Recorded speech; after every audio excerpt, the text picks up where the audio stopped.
The biometric lock on my condo door chirped twice and flashed green, like it was congratulating me for surviving another week in corporate hell. It was 12:07 a.m. on a Friday, the kind of time when the city looks asleep, but the bad decisions are fully awake. I had just flown back from a 3-day incident response engagement in Chicago, where I'd spent 19 hours a day untangling a ransomware blast radius across a hospital network. All I wanted was a shower so hot it could erase memory, silence so thick it could swallow my phone, and a bed that didn't beep at me.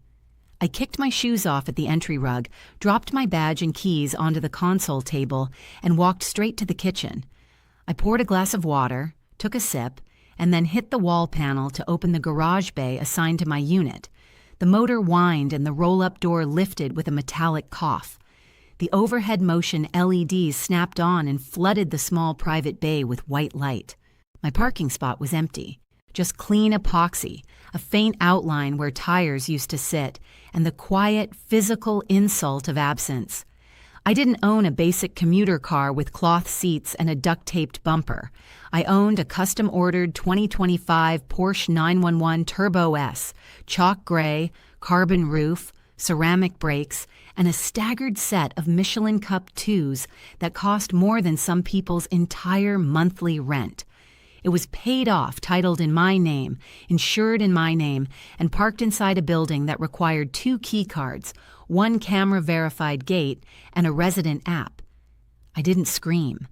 I didn't run outside into the street like a horror movie extra. I handle breaches for a living, and breaches don't care about your feelings. I walked back into my condo, set my water on the counter like nothing was wrong, and pulled my phone out of my coat pocket. I opened the encrypted dashboard for my building security and tapped the garage camera feed. The timeline loaded and I scrubbed backward, fingers sliding like I was rewinding someone else's mistake. At 3:42 p.m. on Wednesday, the bay door opened. Not forced, not jimmied. Opened with a resident credential. The next frame showed my aunt, Nadine, stepping into view in a beige trench and oversized sunglasses, like she was auditioning for Suburban Spy. Behind her was my 23-year-old cousin, Tyler, moving with the swagger of someone who thinks consequences are optional. Tyler grinned directly at the camera, as if the lens was his audience and the world existed to be entertained. Nadine reached into her tote bag and pulled out a key fob.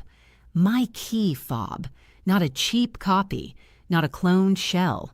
The original spare I kept locked inside a biometric safe bolted to my closet wall.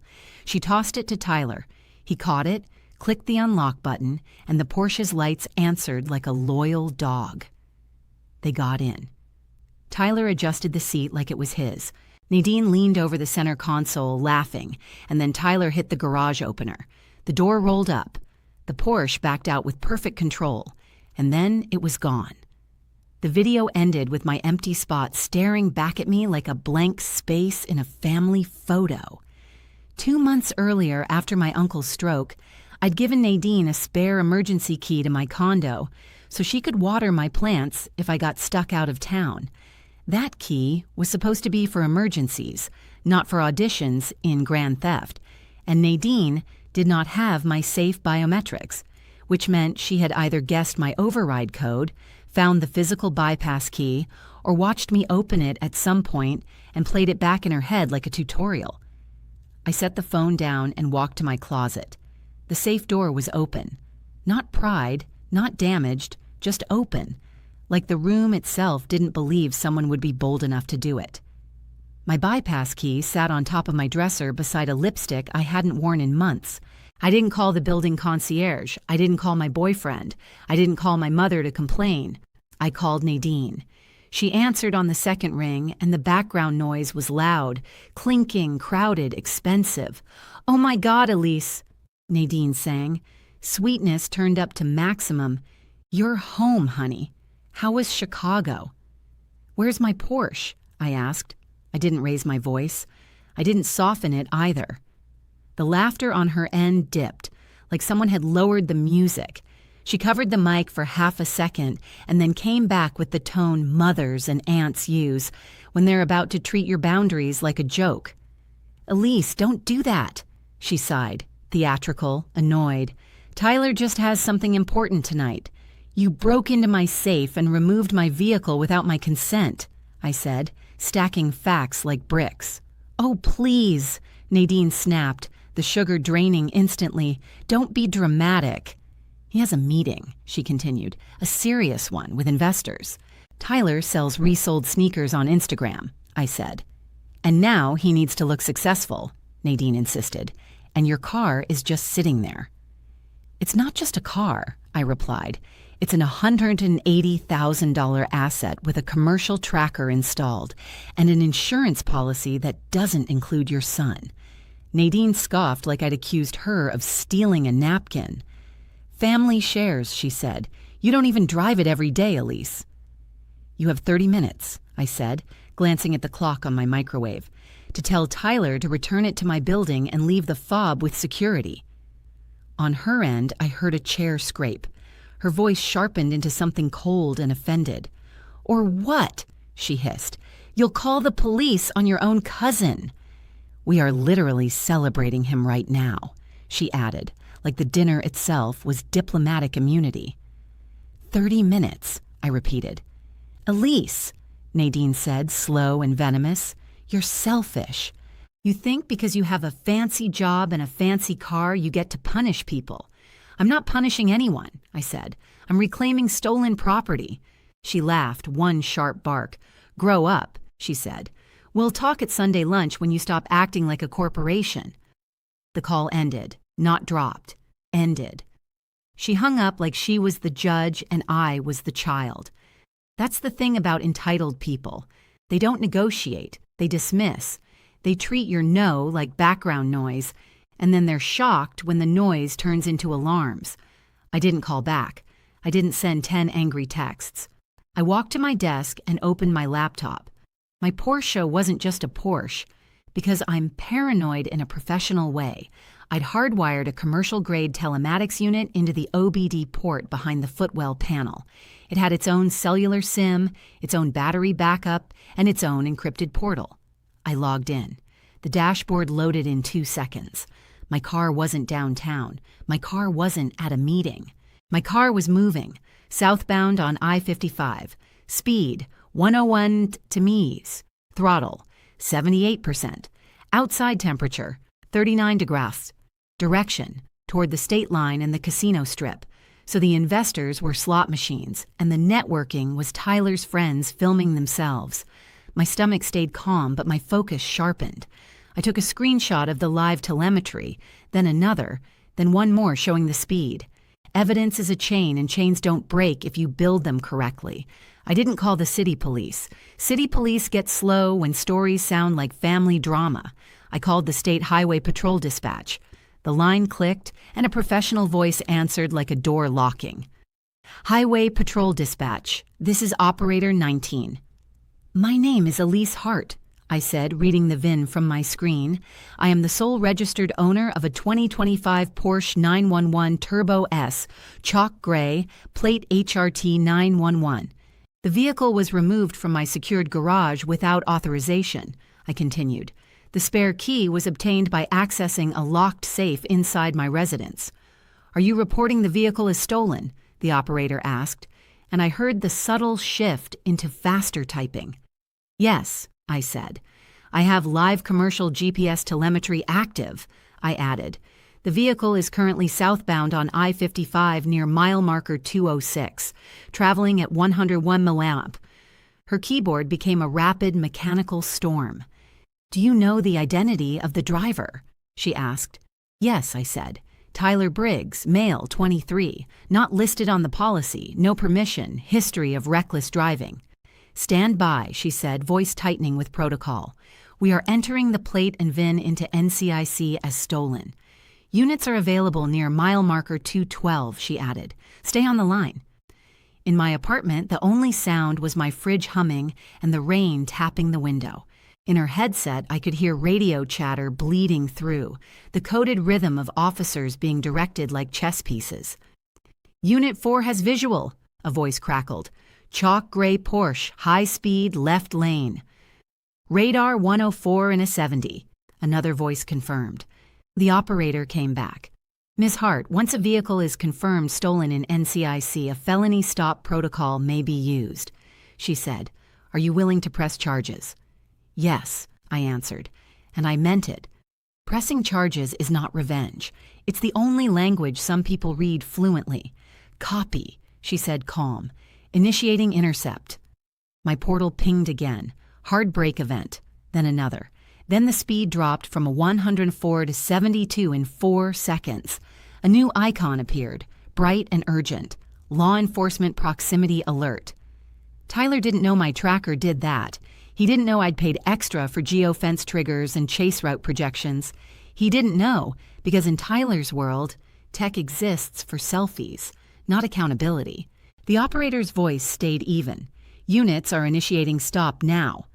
And then the radio chatter turned sharper. Boxing maneuver in progress. Left rear quarter. Deploying lights. My telemetry showed it before the story could catch up. Speed, 60. Speed, 41. Speed, 0. Ignition status, on, then off. My screen flashed a banner. Asset immobilized by operator command, pending. That wasn't me. I didn't have remote kill enabled in motion. That was them.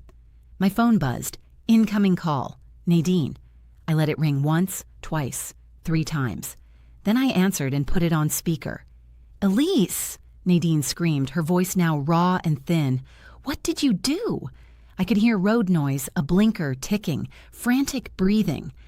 Tyler's location just stopped moving, she cried. He called me. He was yelling about police. I reported a stolen vehicle, I said. You called the police, she shrieked, like the words themselves were a crime. You can't do that, she gasped. He's family. He was driving 104 miles per hour in a stolen car, I replied. He was going to get someone killed, I added, because that's what speed does. It borrows time from other people's lives. This will ruin him, she sobbed. He was supposed to go to a meeting. He was going to the casino, I said, and I watched the dot on my map now labeled Tau. And now he's going to a holding cell.